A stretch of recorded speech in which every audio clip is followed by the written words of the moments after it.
Participants, learned participants. So the topic that I have been assigned to speak is on management of working capital. So already Madam has told a lot about me.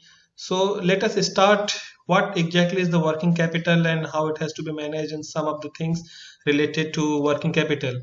So before starting, I think let me have some assumptions that participants in this group they do not have any idea about the financial management because I just assume that the most of the participants are either from the technological background or from the science background, so they may not be having some basics of financial management or accounting. So I might be dealing with some of the very basic concepts. So if someone of you is already gone through all those things or a commerce graduate, so just excuse me for that. And that's why participants are from the non-commerce background. Accordingly, I have just planned my lecture. So because since most of the participants are from the non-commerce and the non-finance background, so many a times it may seems like you will be just getting some of the words equity, cash, cost, and value addition, some of the assets, liabilities. That these are the things that may be going bouncer to you. So that's why I will be starting from the very basics about this working capital management. And let me just see how could I be how successful I will be in delivering all those things to you. So to start with the introduction of working capital. Working capital means the firm's holding of current or short-term assets such as cash, receivables, inventory, or marketable securities. So this is one definition of working capital, that firms holding of current or short-term assets. Will come to the point later on that what are exactly the current assets or short-term assets and what are the long-term assets. So there are certain assets a firm is having. So the entire assets can be classified into two groups. One is the long-term assets, which is normally known as fixed assets, and there is another kind of assets which the firms are holding or any business organization is holding, that is called short-term assets or the current assets. And these assets they keeps on fluctuating, like they will not be the same throughout the day. Say for example, cash in the morning there will be a different cash in hand balance, in the afternoon and in the evening, and every moment this cash in hand balance it keeps on changing. Similar is the case with the receivables or inventory or other marketable securities. Like inventory is the stock. Americans call it inventory, Britishers call it stock. So stock, with every purchase and with every sell, the level of inventory it keeps on fluctuating. With every sell, level of receivables it keeps on fluctuating. Sorry. So this keeps on fluctuating. So that's why this there are some of there are certain assets which are called short-term assets or current assets. So, and that's why these assets are also called circulating capital. The reason is because of this. This kind of capitals, this keeps on circulating. The cash will be paying to the creditors. From the creditors, will be buying inventory. Inventory will be converted into debtors, because when inventory will be sold, we will be creating debtors. And that when the debtors will be paying us, it will be cash. And this is how this whole working capital cycle it keeps on moving. And how to calculate working capital cycle, this also we will learn. But one thing you should remember, that longer is the working capital, longer is the working capital cycle, longer is the requirement of working capital, and shorter is the working capital cycle, smaller will be the working capital requirement. So as I told you, that working capital is that part of firm's capital which is required for financing short-term current assets. But the question is, what is current assets? Like marketable securities, debtors, or inventories, or cash and bank balance, these are our current assets. Now, what is current assets? Which will be normally converted into cash within 1 year. See here, the term used is normally. Any asset which will be converted into cash or which can be converted into cash within 1 year are known as current assets. For example, if we are selling goods on credit, So automatically debtors will be coming into our balance sheet. Like debtors are the result of credit sale. Had there been no credit sale, there won't be any debtor. So debtors are the result of credit sale. So if we are selling goods on credit, debtors will be coming into our books. And what is the time duration that we can expect that debtors will be paying us back in cash? So normally it is 3 months, 6 months, 7 months, lesser than 1 year. Because if it is for more than 1 year, definitely this is not data. This will be some different kind of arrangement, maybe some leasing or some kind of financing or other kind of arrangement. But definitely this is not a credit sale, or this will not be falling within that category. So any kind of asset like debtors or the stock that we are purchasing, or stock that we are dealing with, there are four types of stock of raw material, there is stock of work in progress, stock of finished goods, and the fourth category of stock is stock of stores and spares. These four types of stocks, they consistently they keep themselves converting into another form.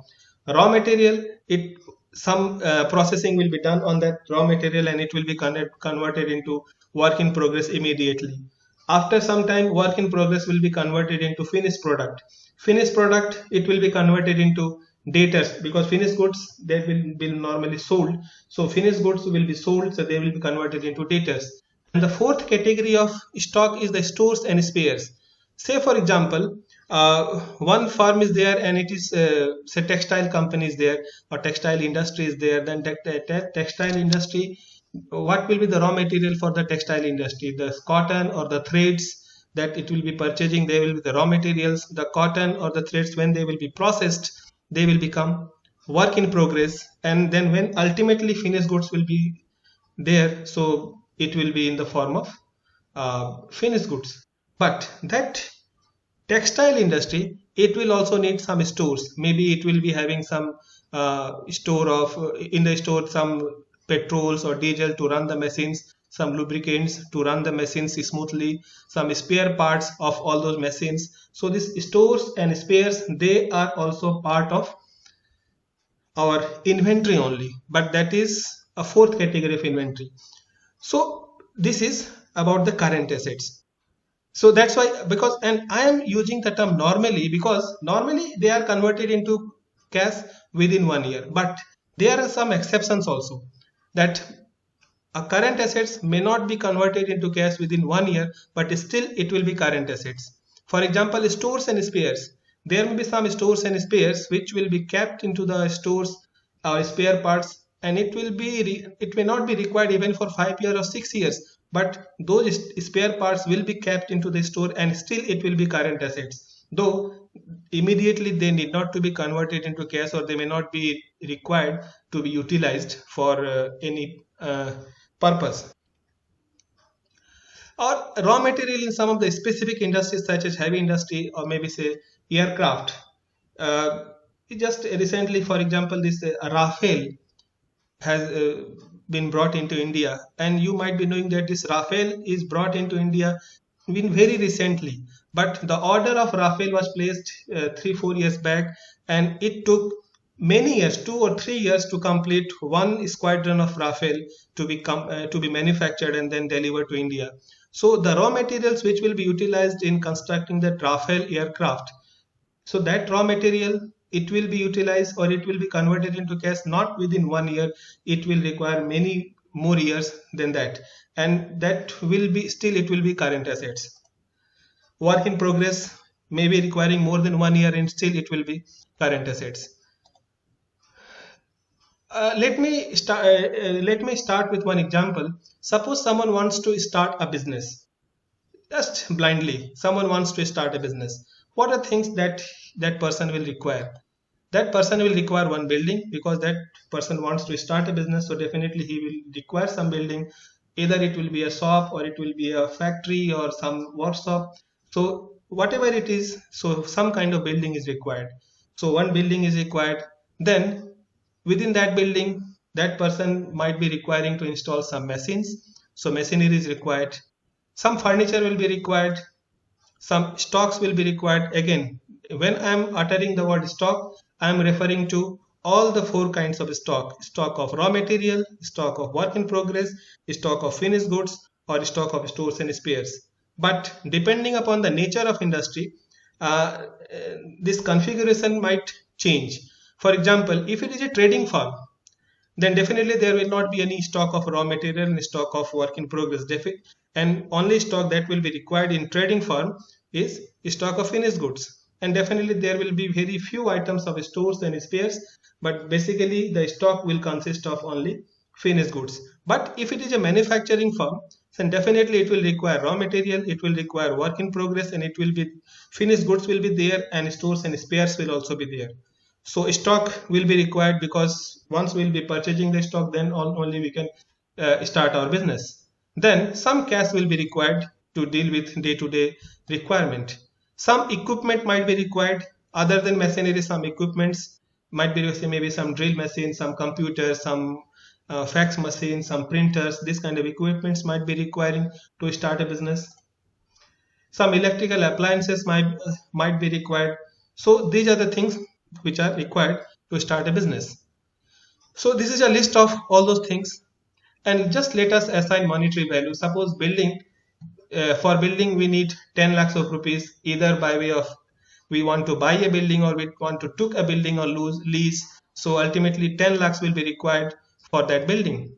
For machinery we need 5 lakhs, for furniture we need 3 lakhs, stock of 1 lakh, cash we need 50,000, equipments 1,50,000, electrical appliances 1 lakh, and ultimately a total of 22 lakh is required.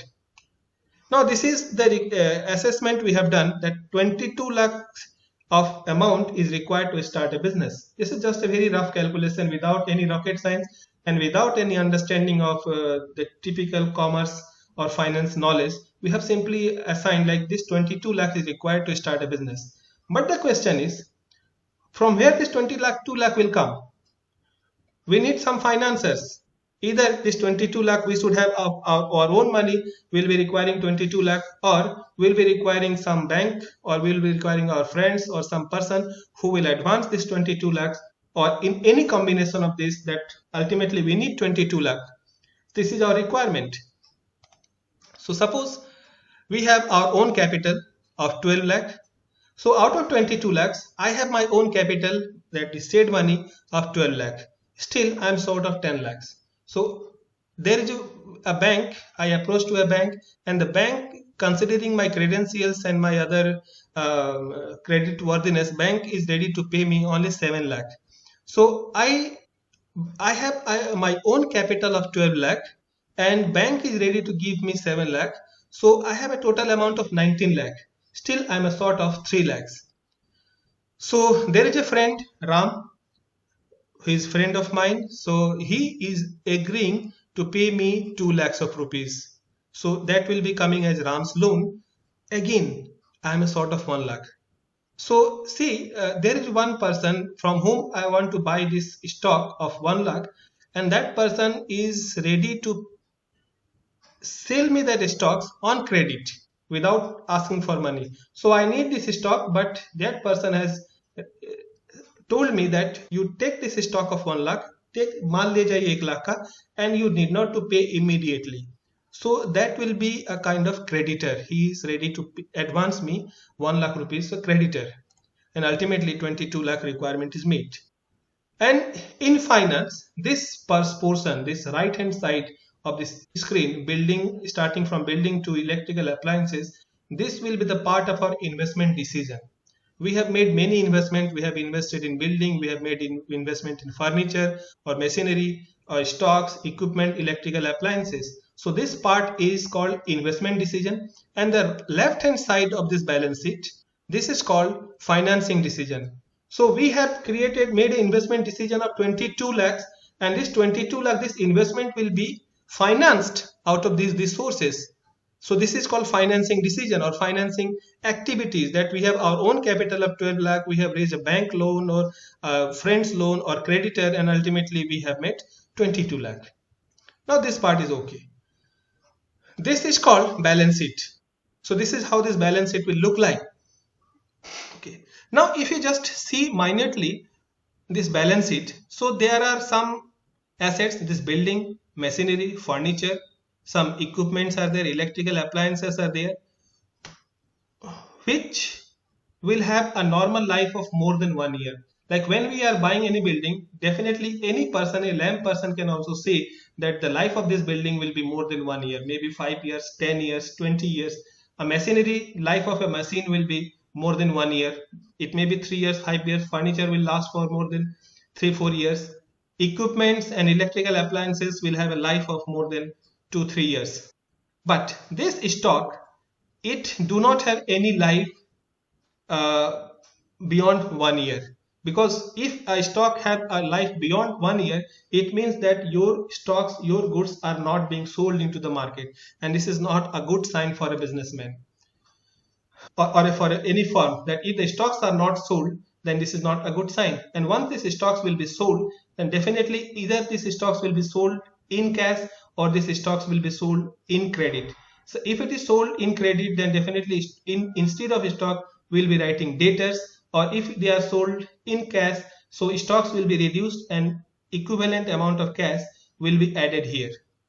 Okay, but this stock and cash, this 1,50,000 is our current assets, because by definition that we have just understood recently that the assets which will be converted into cash within 1 year are our current assets. So here, out of this 1, 2, 3, 4, 5, 6, 7 number of assets, these two assets are our short-term assets or current assets, because stocks normally it will be converted into cash within 1 year, and cash is the most liquid stock asset. Cash is, one should remember that cash is the most liquid of all the assets. What is liquidity? That ability of a firm to ability of a stock asset to get converted into cash. So building, immediately it cannot be converted into cash. Machinery immediately cannot be converted into cash. When it will be converted? When the machinery will be sold out. So we have acquired this building or machinery or furniture not with an intention to sell it, but we have acquired it with an intention to use it for our business purpose, and that's why the liquidity of these assets are very low. But in case of a stock, this is very high. But had it been a real estate company, then this building would not have been here. Building will be a part of our stock. Or had it been a machinery supplying company like Bharat Heavy Electricals Limited, then this machinery would have been a part of our stock, and then in that case this stock, the same treatment will be given to those building and machinery also, because they are a part of our stock. Okay, and this 1,50,000, out of this 1,50,000, this creditor, this short-term liability, that is called current liability, they have financed 1 lakh. So only 50,000 is the amount of working capital which will be required to be financed other than this short-term loan. I hope this part is clear to you. Okay. Yes, sir. Yes, sir. Now, having understood the concept of balance sheet, let me just briefly explain the concept of profit and loss account. So once the business it gets going, so there obviously there will be some sales, because we have started business, so we will be making sales. So we will be purchasing stocks, we will be selling. So sales will be there, purchase will be there. Then we have to pay wages to our personals, salary to the employees, rent, interest, and power and electricity. Suppose these are the only expenses we have to pay. A discount, carriage, and these are the only two revenues we have. Like either we are receiving money through sales or interest is there. So now just assign monetary value to all these things. There are some mismatch. So it will look like this: that sales, purchase, wages, salary, and ultimately we have made a profit of 1,85,000. Okay. Now, where is the role of working capital? Because we are how much wages we have paid? We have paid wages 50,000. And remember, this entire wages or entire salary or rent or interest or power, everything is not to be paid immediately on the date of their accrual. Like every day, if we have to pay wages to our workman who is paying, that every day we have to pay them wages, so the requirement of working capital will be very huge. But normally we used to pay salary and wages to our workmen, and in an interval of 15 days or 30 days, like at the end of the month. So suppose every day wages of a workman is 1000 and we are paying him after 30 days, means we are getting a lag in the payment of wages for 30 days. Means for 30 days continuously that person is working and he is not asking us any money, or she is not asking us any money immediately or every day, and we have utilized his services or her services and paid that person at the end of the month. So it means that this is also kind of financing, that I'm working but immediately I'm not asking money, I'm asking money after 1 month. So whatever work I am doing, my organization is getting benefit of my work immediately, but uh, immediately my organization is not paying me. So that is also kind of a loan or advance given to my organization. So whenever, that's why you will find that lag in the payment is there, like outstanding wages are there, outstanding salaries there, outstanding rent is there, any kind of outstanding, these are called liabilities. And what kind of liability? These are current liability. Now, current assets and current liability, we have discussed about the current assets, that any assets which has to be converted into cash or which can be converted into cash within 1 year will be current assets. But what about the liabilities? Any liability which has to be paid within 1 year will be our liability. Now we have two definition, matching definition, that current assets and current liability. The current assets are those assets which has to be converted into cash within 1 year, and current liabilities are those liabilities which has to be paid within 1 year. So if we have to pay current liabilities within 1 year, from where we will pay current liability? Definitely the current assets will be realized into cash, and that cash will be used to pay our current liabilities. So current assets, it means that current part of the current assets, as we have just seen in our previous slides, that balance sheet, that some of the current assets were financed out of our current liabilities. That is, the creditor is our current liability, and creditor is there in the balance sheet because creditor is financing the stocks, because that creditor is supplying stocks in credit to our organization. So stocks will be there on the asset side and the creditor is there on the liability side. So our current liabilities are financing our current assets, but not all the current assets. A part of the current assets are financed by the current liabilities, and some of the current assets are not financed out of the current liabilities, and we will need working capital for that only. That is to meet our current assets.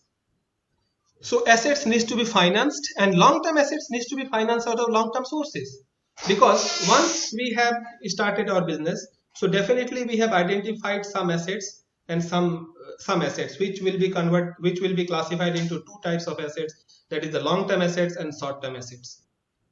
Long-term assets which need not to be sold immediately, long-term assets which will not be converted into cash immediately, and that's why they have longer time duration. So this long-term assets has to be procured out of our long-term sources of finance, because that long-term sources of finance are also those sources which need not to be paid immediately. Suppose we have raised loan from a bank or a financial institution for 20 years, and out of that loan we have purchased some asset.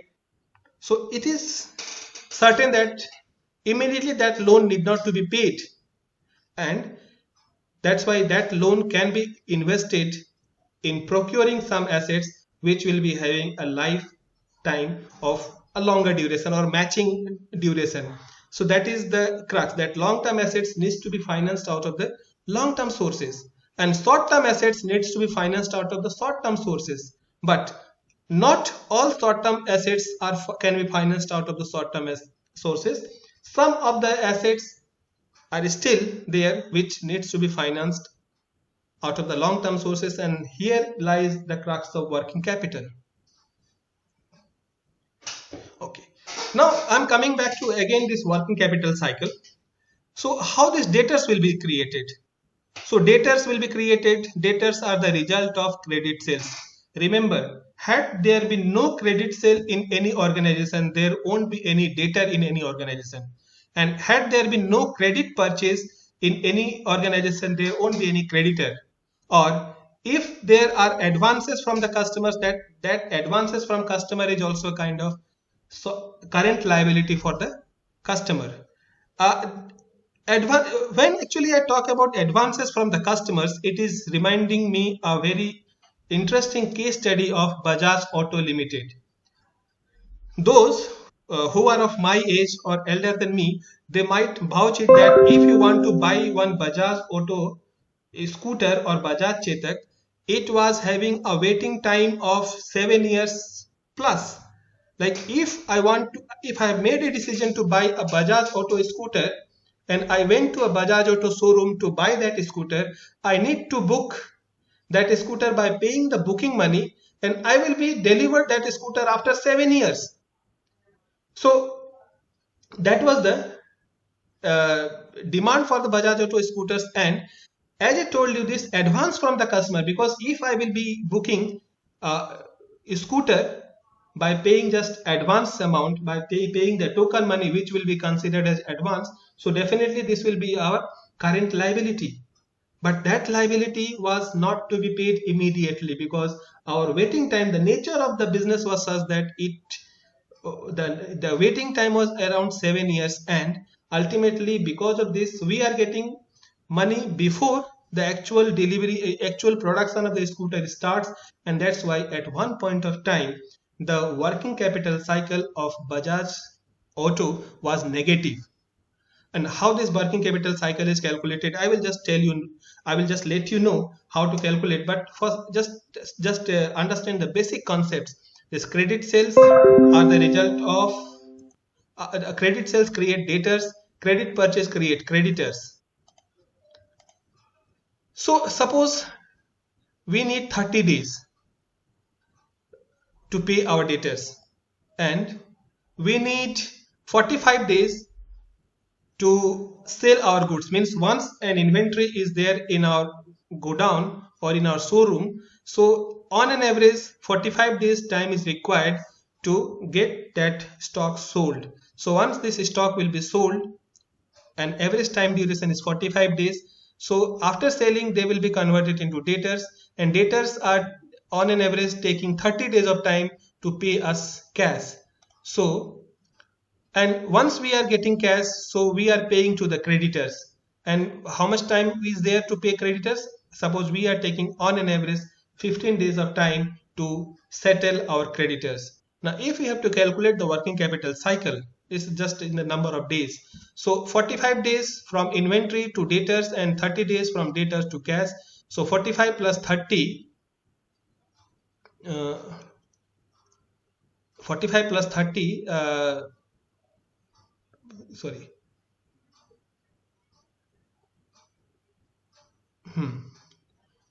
In 90 days, and 30 days is our creditors payment period, so 60 days. So this is the working capital cycle. This is how this entire working capital cycle is calculated. Just roughly I'm telling you. Again, we'll be going into detail how to calculate it.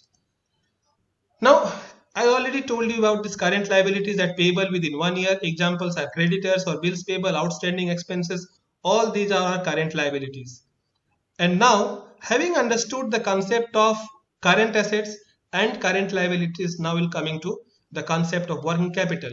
So excess of current assets over current liabilities are called the net working capital or the net current assets. So net working capital or net current assets are in fact the net working capital. So as I already told you that since current assets are supposed to be financed out of the current liabilities, but not all current assets are financed out of the current liabilities. Some of the current assets are financed out of the current liabilities. Some of the current assets are financed not out of the current liabilities, rather out of the long-term liabilities. And that part is the working capital theoretically. And this working capital, because of its circular nature, we have just seen how it just keeps on revolving, circulating. So that's why it is called circulating capital. So circulating capital means current assets of a company that are changed in the ordinary course of business from one form to another, as for example from cash to inventories, inventories to receivables, and receivables to cash. So this is why this is called circulating capital. Now, working capital is fine, that current assets minus current liabilities is working capital. But what ultimately we will be holding? We will be holding cash. That is in order to regulate our business, in order to run our business smoothly, we need cash. So the firm has to maintain cash balance to pay the bills as they become due. Because you cannot tell your creditors, when your creditor have approached you that please pay a bill of rupees say 25,000 which is due, and you cannot tell your creditor that see there is a huge asset in my balance sheet, I have a huge building, I have a huge machinery and furniture, and I have a total assets worth rupees say 2 crore, and why are you worrying about this 25,000? Then the creditor will say, you keep your this 2 crores of building and other assets, but I need only 25,000 of my bill, and please pay me immediately because I also have to pay to my creditors. So in order to honor that bill, you need cash. Other things will not help. Either you will need money in your pocket or you will need money in your bank account. Other than these two, if you have anything, suppose you cannot also say that okay, this 25,000 if you require, I do not have cash, take my stocks, take my inventory or raw material, or just go and collect it from my debtors. You cannot ask that. Ultimately you need cash. So that's why this cash is very vital component of working capital management. And another component is the company must invest in inventories to fill customers' order promptly. Because if the customers are placing orders, so we need to have a proper inventory, that we can have raw material, we can convert it into work in progress and immediately finished product, and we can deliver to the customers. A company which is having a good control over the supply chain, inventory supply chain, are better performers than any other company. For example, recently you must have heard about this Colgate scam, this coal scam. So most of these steel manufacturers like Jindal Steel and Power or JSW Steel or SR Steel, they were sufferers because of this scam, and because their coal blocks have been cancelled by the government. You know that one of the essential raw material for steel manufacturing is coal and iron ore. So since these coal blocks are cancelled by the government to all these companies because of some irregularities, these companies have suffered. But Tata Steel have not suffered because Tata Steel was having their own coal mines. So they have a total control over their inventory of raw materials, and that's why Tata Steel was not sufferer because of this Colgate scam, but other companies were sufferers because of this, the cancelling of the license of extracting coal from the coal mines by some of these steel manufacturers. So that's why company must invest in the inventories. Then account receivables are also a kind, they are actually another name of the debtors. So company invest in the accounts receivable to extend credit to the customer, because once you are in the market and you want to have a greater control over the market or greater share of the market, you have to sell goods on credit. You cannot only rely that okay, you will be selling goods only in cash and you can survive in the market, because there are players in the market, there are your competitors who will be supplying goods on credit. And definitely if I have to buy and if I have been given two choices, Hello.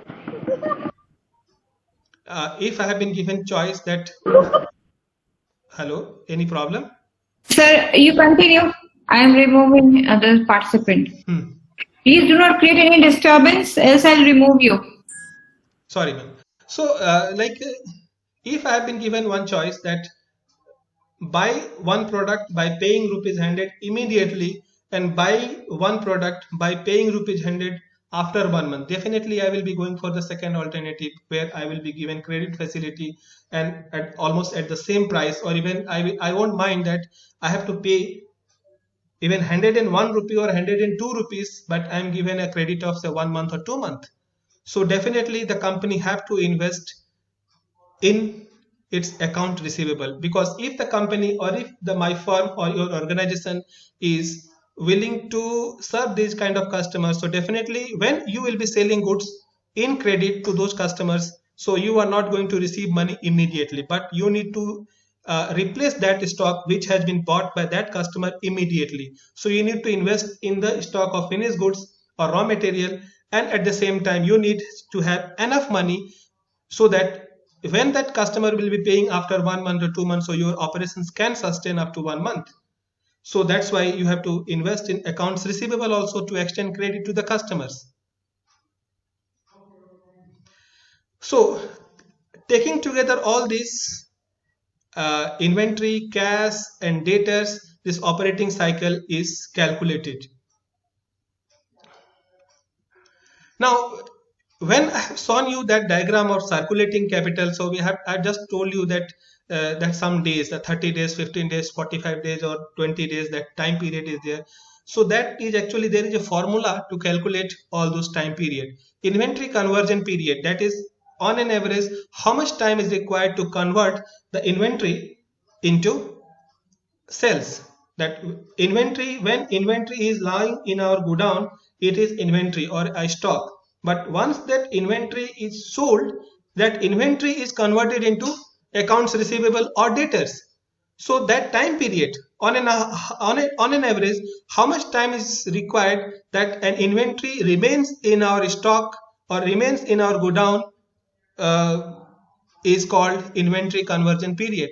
So there is a formula. In average inventory we have to take divided by the cost of sales multiplied by 365 days, or sometimes you can just, instead of 365 days, you can have it 360 days also, because in accounting there are certain things like, in accounting, 1 year for the purpose of calculation or for the purpose of convenience in calculation, instead of 365 we can have 360 days also.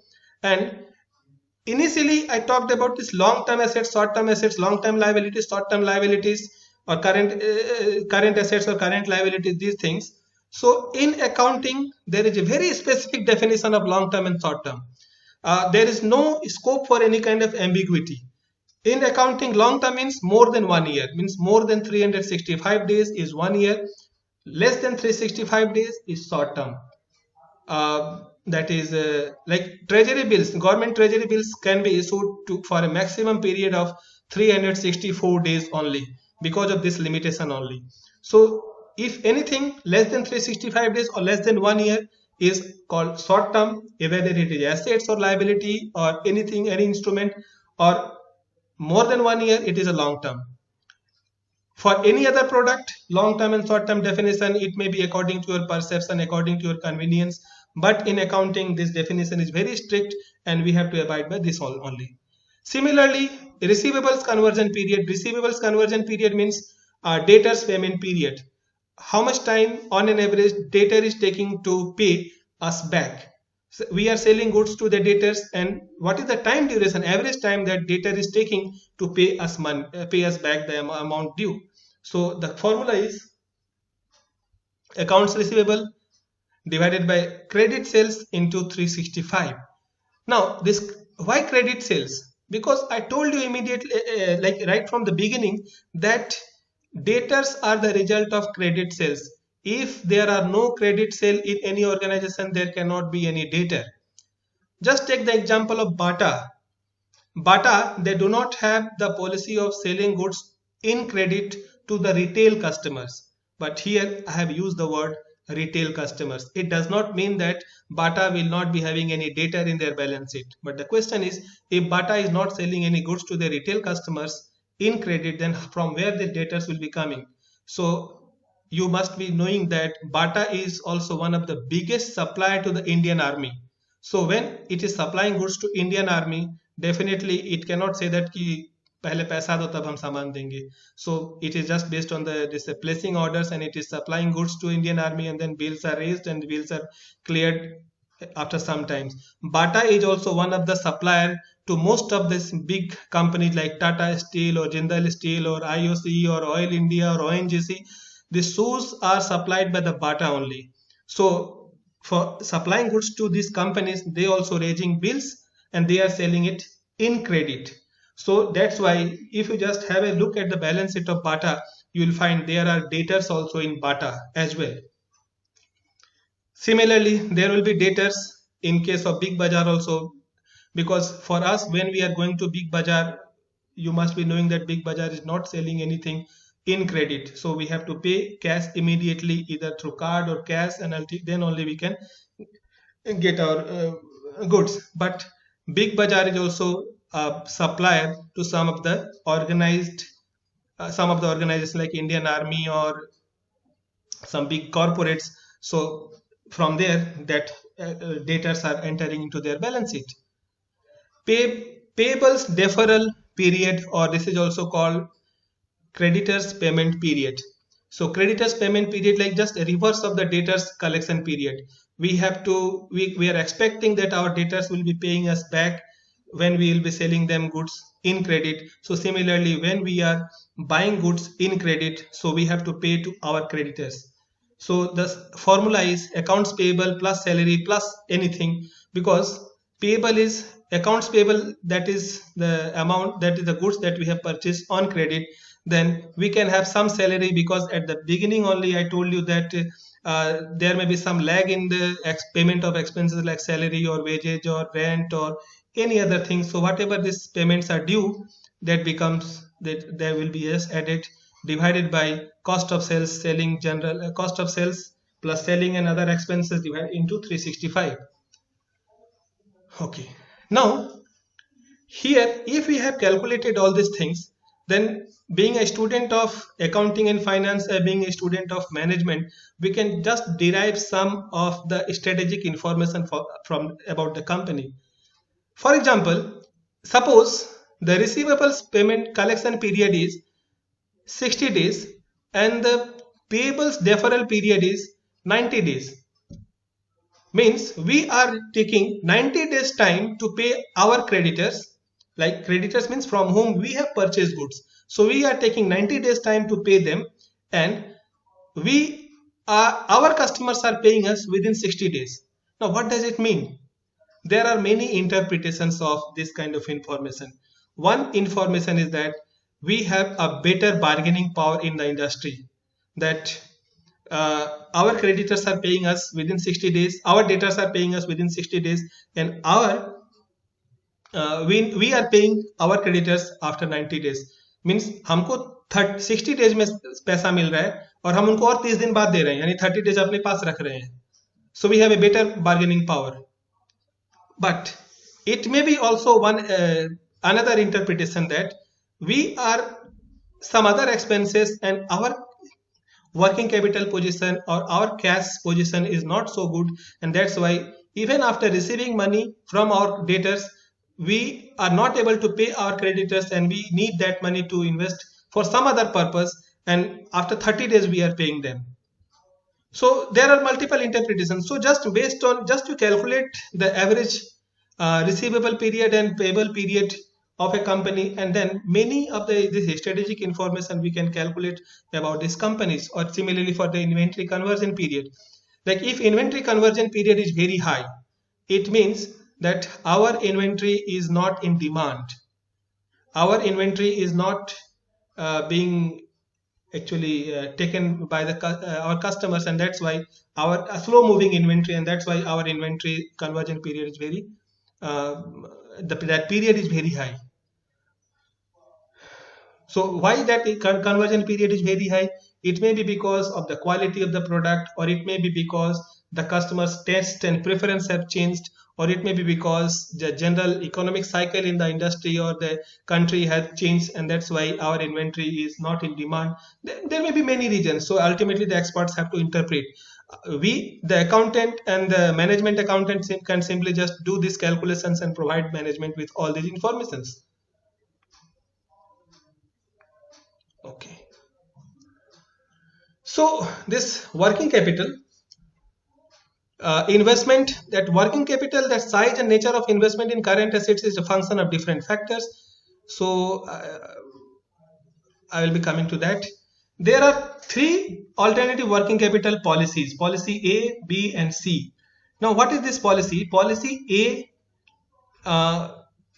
C represents conservative approach, B is a moderate approach, and A is aggressive approach. Now, how this will just let you know. There are two types of working capital. One is, though we are saying that the working capital is also a fluctuating capital and it keeps on fluctuating, but there will be some amount of working capital which will be required permanently. Right, minimum working capital will be required.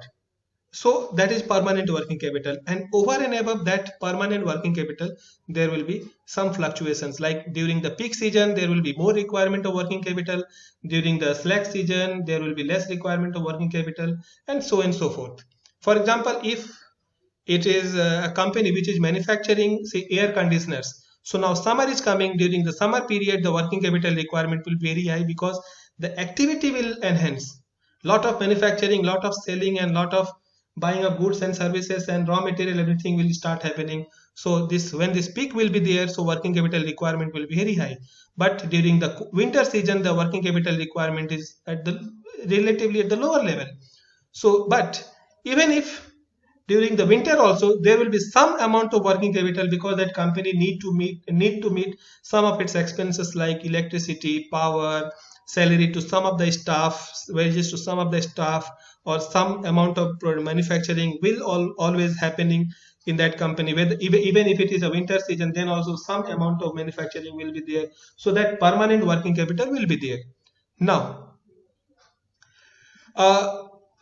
normally for a growing enterprise, this curve is, it looks like this, like initially there will be lesser requirement of permanent working capital, but as the business will grow over a period of time, then the quantum of this permanent working capital will also increase, and accordingly this variable working capital, and this will also, this, since this is a fluctuating, so it will always be there. Okay, now this is the requirement of total assets from this x-axis to the peak, that is the total assets are the required. And as I told you initially that fixed assets are supposed to be financed out of the long-term sources of fund, and since this permanent working capital or the permanent current assets are also more or less in the nature of fixed assets only, so this permanent current assets or permanent working capital and fixed assets, they needs to be financed out of the long-term sources of fund, that is equity capital or long-term debts.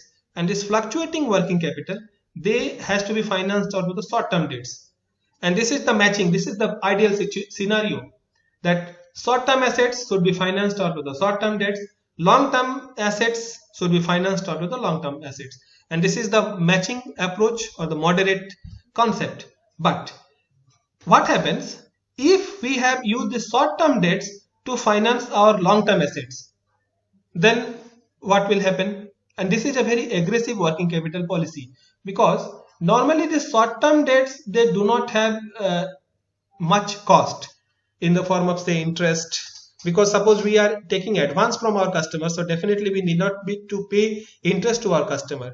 Or even if we are suppose buying goods on credit from our creditors or suppliers, most of the time it is just an arrangement, we need not to pay any kind of interest to our suppliers. So these short-term debts are, the cost of short-term debts are relatively cheaper than the long-term debts.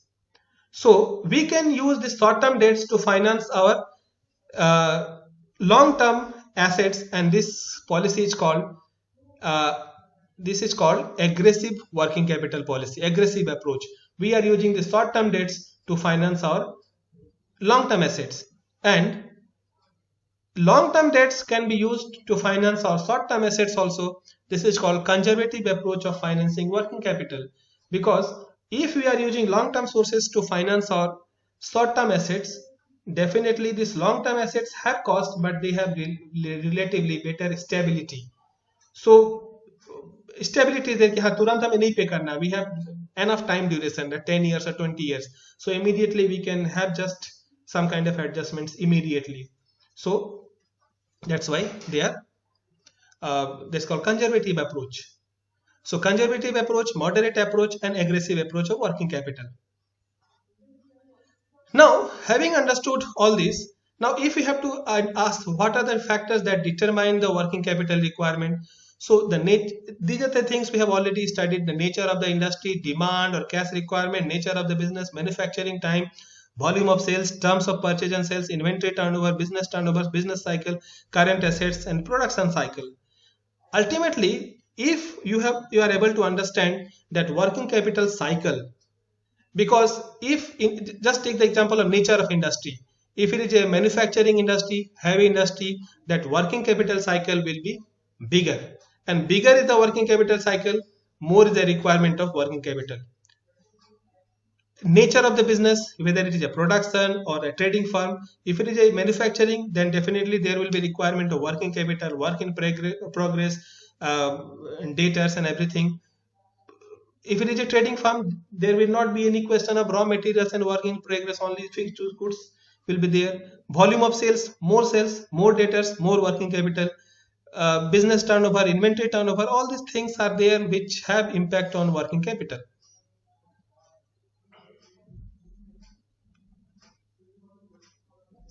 Because time is, I think, also.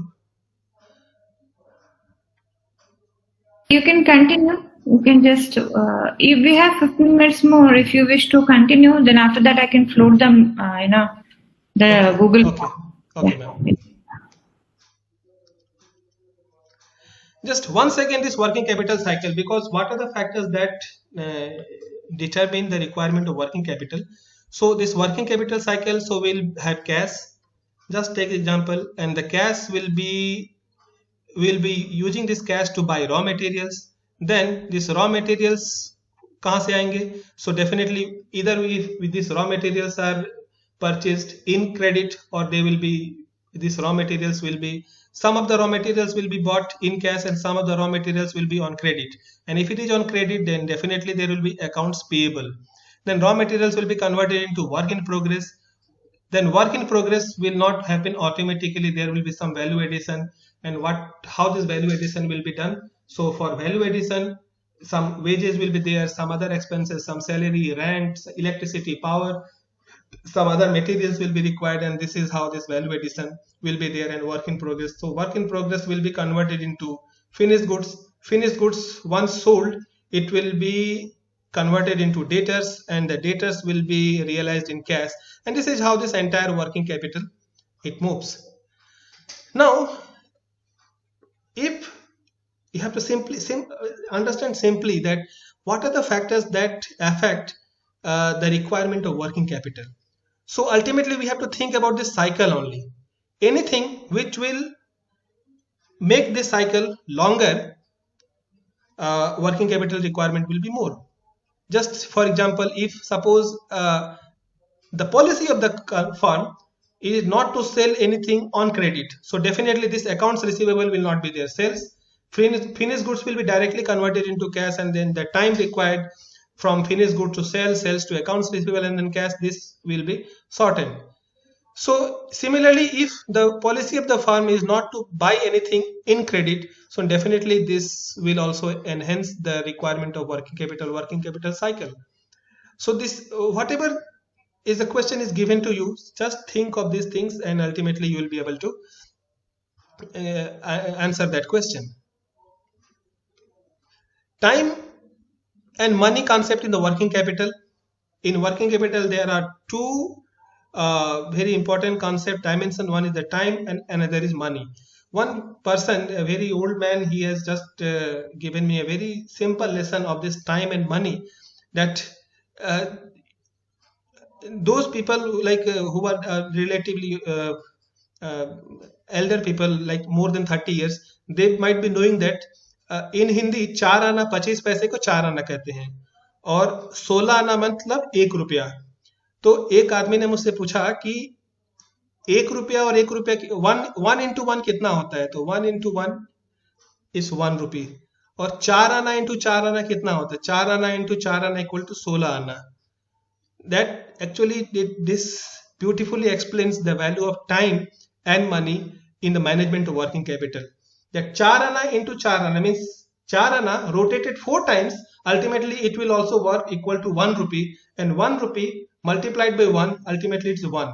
So 1 into 1 is 1, and 4 आना into 4 आना equal to 16 आना. 16 आना means 1 रुपया. So the efficiency of working capital is illustrated with this example only, time and money concept in working capital.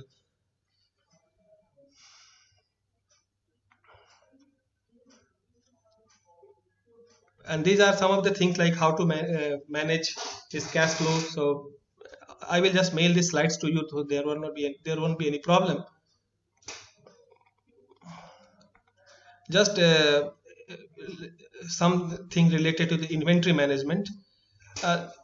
That factors influencing inventory management, one is the lead time.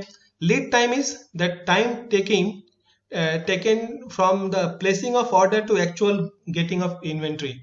If that lead time is very high, so inventory we have to keep inventory for bigger inventory. If the lead time is very small, like आज हमने order दिया तुरंत आज ही मिल गया, तो हम एक दिन के इन्वेंट्री पे भी काम कर सकते हैं.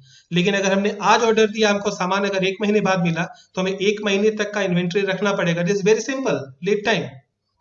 Cost of holding inventory, that हम इन्वेंट्री कहाँ रखेंगे? Definitely we need to hire some godown और some place, so that is the cost. We need to pay the rent of that place, the insurance, the maintenance expenses, so that is the cost of holding inventory. So these are the factors that affect the inventory management. Material cost, ordering cost, carrying cost, this is the cost of holding inventory. Then there are certain stock levels. Inventory में हमको order कब place करना पड़ता है? तो हर inventory में क्या होता है? There are two things. One is the bin card and another is the store ledger. Bin card is maintain by the store keeper and the store ledger is maintain at the purchase department, the cost department. So in that cost bin card or the store ledger, there are certain levels like reorder level. When the stock will reach at that level, then we have to place order. Maximum level, at no point of time our stock should reach beyond that level, because if it is beyond that, it means there will be over investment in the inventory which will be not paying us nothing. Minimum level, at no point of time it should be less than that. Safety level, that if that stock reaches safety level or danger level, so immediate steps has to be followed to procure that stock. Variety reduction, material planning, these are the things about this inventory. And there are some inventory management techniques. This is just some inventory management methods are there. One is the ABC, always better control.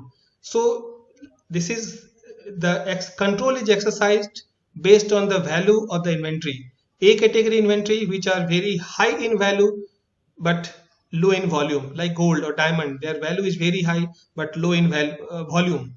B, moderate, relatively more than A but in value, lesser than A in value and more in volume. And C, more in volume, lesser in value, like coal. So on that we need not to have a very strict control. अगर किसी ने हमारे यहाँ से 1 kilo कोयला चुरा लिया तो उससे हमें ज्यादा लॉस नहीं हुआ, लेकिन अगर 1 ग्राम सोना चुरा ली तो ज्यादा लॉस होता है. So ABC principle says that category A materials has to be exercised better control. Category C जो होता है, जिसका वॉल्यूम ज्यादा होता है, वैल्यू कम होता है, उसके ऊपर इतना कंट्रोल नहीं रखते हैं. Vital, essential, desirable. All the materials has to be classified into 3 groups: vital, essential, and desirable. And the vital stocks has to be maintained, because if that is vital stock without